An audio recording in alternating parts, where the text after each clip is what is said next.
Hi there, welcome to our new podcast. This time we're going to talk about Nepal Communist Party United Marxist and Leninist. What we are witnessing inside the UML right now isn't just internal debate, it's a struggle for survival, power, and control.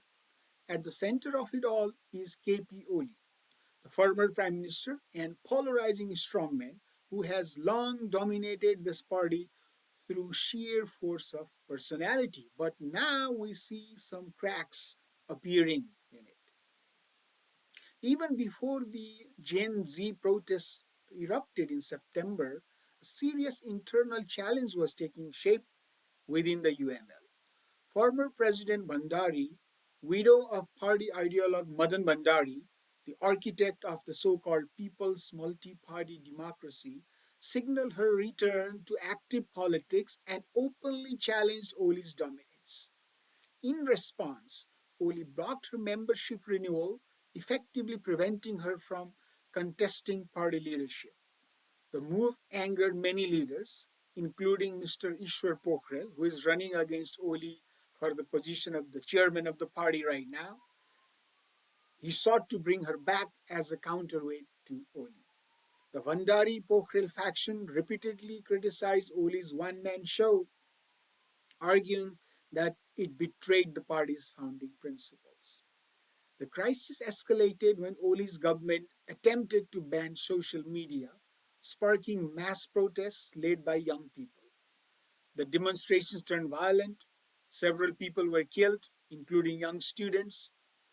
Suddenly, criticism of Oli was no longer just about leadership style, it was about responsibility.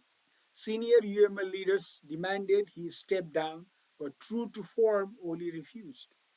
Rather than retreat, Oli went on the offensive, attacking critics within the party. His combative style deepened divisions. They tried through negotiations, however, the negotiations failed.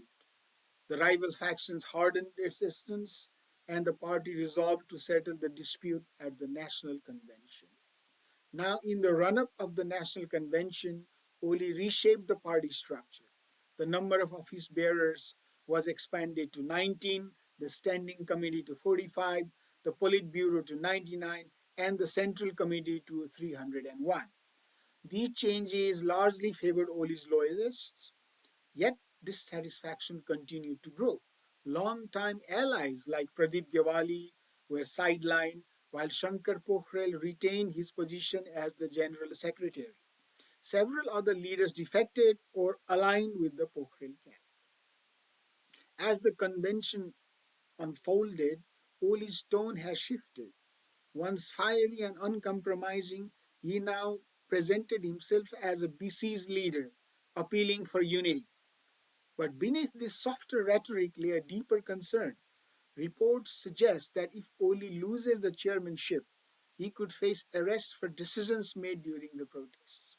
For him, this election is not just about leadership, it's also about his survival. Candidate lists were delayed, decisions dragged, and the process increasingly resembled political theater rather than democracy. Ideology felt like performance. And beneath the slogans, the real struggle was about power, positions, and personal gain. Principles matter less than personality, loyalty matter more than policy. Personality driven politics has hollowed out Nepal's communist movement, and the current turmoil only reinforces that argument.